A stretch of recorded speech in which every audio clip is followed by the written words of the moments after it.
Hey guys, and welcome to the video. We're going to be discussing the Amazon Lord of the Rings show, The Rings of Power, and the awful viewership numbers that reports most of the audience didn't finish watching the entire series. So let's dive into this fantasy news. But before we get started, make sure you hit that subscribe button, hit that like button, and stay up to date with all the movie and streaming news we have going on around here, guys. So guys, we're going to take a look at this article here from cosmicbook.news. Amazon's Lord of the Rings, Mass Exodus. More than half stopped watching. YouTuber Grace Randolph. For those of you who don't know, Grace Randolph, she's a pretty popular, movie commentator here on YouTube. If you haven't seen her before, just obviously search her up. She's very good at giving movie news. And yeah, it's a good place to get movie news as well, guys. So YouTuber Grace Randolph offers up insider info regarding the completion rate data for Season 1, which is a catastrophe. So yeah, guys, there was a lot of hype, obviously built up around Amazon's Lord of the Rings show. They spent a ridiculous amount. It's supposed to be the most expensive, streaming show or expensive TV show in history, apparently. They had to pay, I think it was around about 500 million just to get the rights to Lord of the Rings. And obviously there were certain things that they couldn't use within the lore that they didn't have the rights to. The rights were very messy. But the show came out. It was a bit of a mixed bag. Some people loved it more than others. Myself, I quite enjoyed it. I thought the production value was absolutely incredible. The costumes, the props, the CGI was amazing.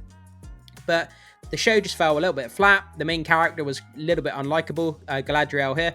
A lot of people just couldn't get on board with her. She just seemed very unlikable. But other than that, the show was quite good, and I'm really looking forward to Season 2.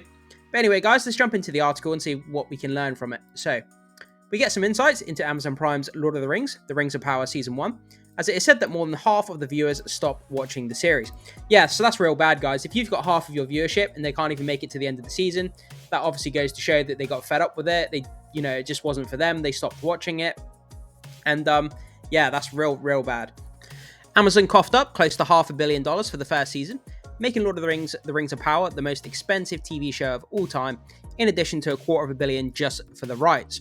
So they spent $250 million, $250 million on the rights, and then they spent $500 million just making the first series as well. So that's $750 million. Wow, that's absolutely insane amount, like when you think about it. But the production value shows it. The production value was absolutely incredible. Like I say, the CGI was probably some of the best CGI I've ever seen. So there's no qualms at all, with the production value whatsoever with the show. It's absolutely where it needed to be for a Lord of the Rings show. But it's just that some of the narrative, some of the characters were a little bit unlikable. The narrative was a little bit kind of all over the place, some places. But anyway, guys, so worth a mention is that the series was developed by the two showrunners with hardly any Hollywood experience between them. Yeah, I remember when that came out and everyone went crazy about it. Like, you've got these guys who are running the show and they've got hardly any experience, and you're going to put them on one of the most valuable IPs in Hollywood, which is Lord of the Rings. Apart from maybe Star Wars and Marvel, Lord of the Rings is probably one of the most beloved, lore-intensive kind of IPs that you can, make a TV show about. And to get people who are not very experienced to run it, that was a real bad idea. And we've got some Harfoots here. Some of the comments about the show was that it focused too much on the Harfoots and people didn't really enjoy it. Some of the scenes were a bit dragged out and kind of a bit tiresome with the Harfoots. And some of the Harfoots acted a bit like dicks as well, like leaving each other behind. And yeah, that was some of the comments that people made about it. So fans were disappointed by Season 1. Yeah, I would say so. Following the series airing on Prime Video, fans stuck to Rotten Tomatoes and disapprovingly gave the flick a rotten score of only 38%. So for a show that is Lord of the Rings, that cost $750 million, and it only got a 38%, that's absolute catastrophe. And on IMDb, the rating is a 7. A 7 is good. Obviously, a 10 out of 10, it means it's a masterpiece. A 5 would be an average. So a 7 is good. That means for every 10 people that reviewed it, 7 people enjoyed it, which is, a good score in itself. But for a Lord of the Rings IP, it probably should be 8 or 9, roughly. To put things in perspective, the three Peter Jackson films have Rotten Tomatoes audience scores of 95, 95, and 86, and IMDb ratings of 8.8, 8.8, and 9.0. That's to be expected, though. I mean, I believe it won 10 Oscars as well. It's probably the most decorated film of all time, and by objective measures, it probably is the best film of all time. When you put into perspective, the financial amount that it made, the Rotten Tomatoes score, the IMDb score, the amount of Oscars that it won, You put all of that across the board, then it's probably the most decorated film of all time, I would say. As you can see here, The Lord of the Rings of Power, 83% tomato score and a 38% average audience score. So that's really bad. 38%. So that means not even 4 people out of every 10 that viewed it, not even 4 people, enjoyed it, which is bad. So yeah, look at the costume design here. I mean, the costume design looks on point to me. It looks great. Like, this all looks fantastic. It looks as good as something that we would see from Peter Jackson's Lord of the Rings trilogy. And I think it's great. Like, the dwarfs look awesome. And the dwarfs were the best part of the show, some people say. So, no buzz for Rings of Power. What is also interesting is that the following premiere of the first episode, Amazon Prime Video announced Lord of the Rings of Power, scored record ratings with more than 25 million viewers on its first day. However, according to YouTuber Grace Randolph, more than half the viewers bailed on the show, which makes sense judging from the Rotten Tomatoes audience score. Yeah, I mean, if people are bailing on the episodes, you're not going to have a high 80s or 90s Rotten Tomatoes score if people are bailing on it before they get to the end of the series. While covering Amazon Prime's Video Wheel of Time Season 2, Randolph compared the series to Lord of the Rings of Power. It both saw shows get no buzz. I don't think no buzz. I think that's a bit harsh. I think Lord of the Rings did have a lot of buzz around it, but I just think that maybe word of mouth as the series went on, people were like, yeah, this, the characters are unlikable. They spend too much time on the Harfoots, and all this kind of stuff. And I think word of mouth spread, and instead of making it positive word of mouth, it was just negative word of mouth. So as time went on and the series progressed, less and less people were watching it. Nobody talks about Wheel of Time. I don't talk about it. It doesn't trend on social media. Nobody makes videos about it, she says. Yeah, I suppose so. I mean, obviously, I'm making this video now, but you don't see many videos of Lord of the Rings, the Rings of Power popping up, really. Unless it's something to, negative about the show, then you don't really see many YouTube videos floating around. I mean, this video is not intending to be negative to any degree about the show. It's just kind of reporting the facts about the viewership. So I'm not here to be negative about the show and say that it's bad and people shouldn't watch it, because I quite enjoyed it. And like I say, I'm looking forward to season 2. But I'm just reporting the facts when it comes to viewership numbers. So Randolph continues, it's like Lord of the Rings show. Apparently people watch it and then they're content. They don't need to talk about it at all. They're like, yep, watch that. What a weird fandom. Yeah, I guess I agree to it. I agree to that with some point. I mean, like, you hear people talking about, obviously, Marvel and Star Wars a lot, and you get loads of YouTube videos about Marvel, Star Wars, DC. You always see those popping up, but you don't really tend to see a lot of Lord of the Rings videos popping up. At least I don't on my newsfeed on YouTube.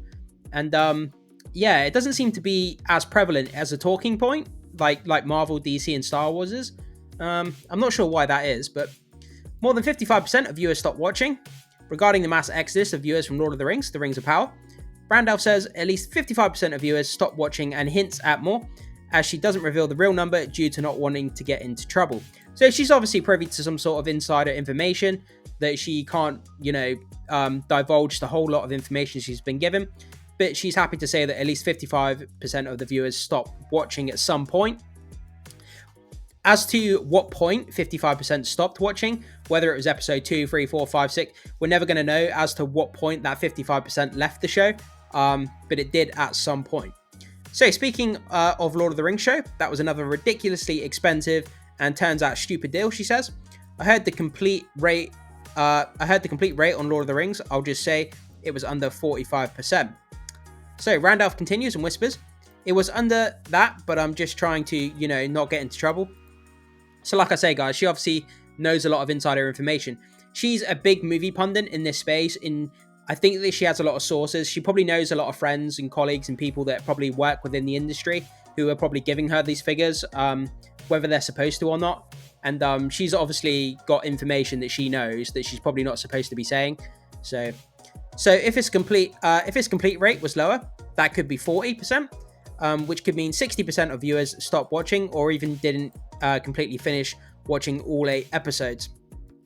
I finished watching all 8 episodes. I did enjoy it. I felt that the guy, the Sauron reveal, the character who was playing Sauron, that was kind of a bit anticlimactic. But then as we go into the second season, they might do him better justice. I love the design of the orcs. The orcs in this show looked absolutely insane. They look great. Say what you want about the Harfoots. they look great. The production design, their aesthetic and what they look like, and their sort of their costumes and stuff look great. I did enjoy this part of their storyline, but like I say, they were dicks another part of their storyline, which kind of turns you off. So I kind of get it. Lord of the Rings, The Rings of Power Season 2 is happening. Absolutely. If they spent this amount of money on Lord of the Rings, do you think they're really going to do one season and then just throw it in the bin? Absolutely not. They're probably going to make, I would imagine, 5-6 seasons of this at least. Amazon Prime Videos has announced that Season 2, which includes news, some of the directors from Season 1 won't be returning. Yeah, so it looks like if they're not returning for Season 2, if that is Amazon's decision not to have them return, then they've obviously learned their lesson to go with someone who's a bit more experienced, which is a good thing to know. And the Season 2 will feature an all-female director team. Yeah, there's no problem with that whatsoever. You can read the list here, guys, for the directors. Obviously, Syrian Hines, Rory Kinnear, and Tanya Moody have also joined Season 2 cast. Sorry if I butchered any of those names. But they have to make a second season because they spent so much money on it. They're stuck, but it is not good, says Randolph. So I think Hollywood, by the way, needs to get back to those back-end deals because they're paying way too much up front. I mean, it's ridiculous. So when she says back-end deals, I think that means like if your show goes on to make a certain amount of money, you give a certain percentage to the rights owner or something like that rather than paying an upfront cost for it. I think that's what she means. Correct me if I'm wrong there. So she continues, although it's great for talent and people who own these brands, because they don't have to put their money where their mouth is, or, they don't have to see how it performs. They just go, thank you, good luck to you. I couldn't do anything with it, but maybe you can. I mean, you certainly want to if you paid that much for it. Absolutely. Lord of the Rings, The Rings of Power Season 2 is expected in 2024. So yeah, it looks like it's coming out next year, guys, which is kind of cool. Like I say, I'm really looking forward to it to see what they do with it. I'm really, really hoping that they've learned their lessons from the first season and they take all the lessons they learned from the first season, they go into the second season and the show kind of accentuates the strong points from the first season and then kind of downplays, the points that people didn't really enjoy. I hope they listen to the fan feedback. And there's plenty of shows out there where the first season of a show is still getting its footing. They're still learning how to, bring out the characters and what to do. And then as it goes into the second season, the show finds its footing and then it kind of gets better from that point onwards. I know we shouldn't have to suffer through season 1 when it's not very good. But some shows do take a season to get things right. Just to bear that in mind, guys.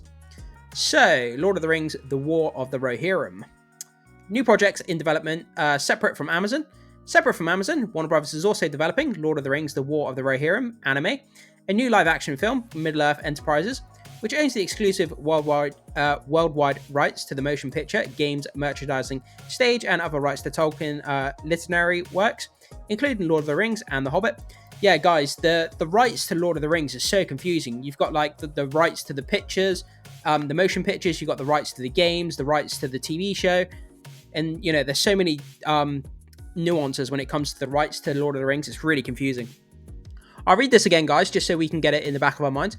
So they have the exclusive worldwide rights to the motion picture, games, merchandising, stage, and other rights to Tolkien literary work, including Lord of the Rings and The Hobbit. While Rings of Power didn't want the involvement of Peter Jackson, they initially asked him to be involved, but then cut off contact. The new Lord of the Rings movies have Jackson involved. That's pretty cool. That's good to know. Obviously, Peter Jackson, what he did, like I say, with the original trilogy, was nothing short of a masterpiece. And I don't think you'll find anyone who would disagree with that. But yeah, guys, so we've got the War of the Rohirrim anime. If you're looking forward to an anime version of Lord of the Rings, that's definitely something new and fresh that I'll be looking forward to. I love anything to do with Lord of the Rings. And you mix it with anime, that's definitely something fresh that we haven't seen before. And yeah, I'll be curious to see how that turns out. So there we are, guys. So it looks like around about 55% or more fell off of, Lord of the Rings, The Rings of Power before the series had even finished. This is real bad news considering how Amazon spent all that money on making the show. But yeah, guys, jump into the comment section. Let me know what you think about this. Did you watch Amazon's Lord of the Rings show? And did you finish watching the whole series or did you fall off of it as well? I'd love to know what you think about the show in general as well. So leave your comments below. Thank you so much for watching and I will see you soon.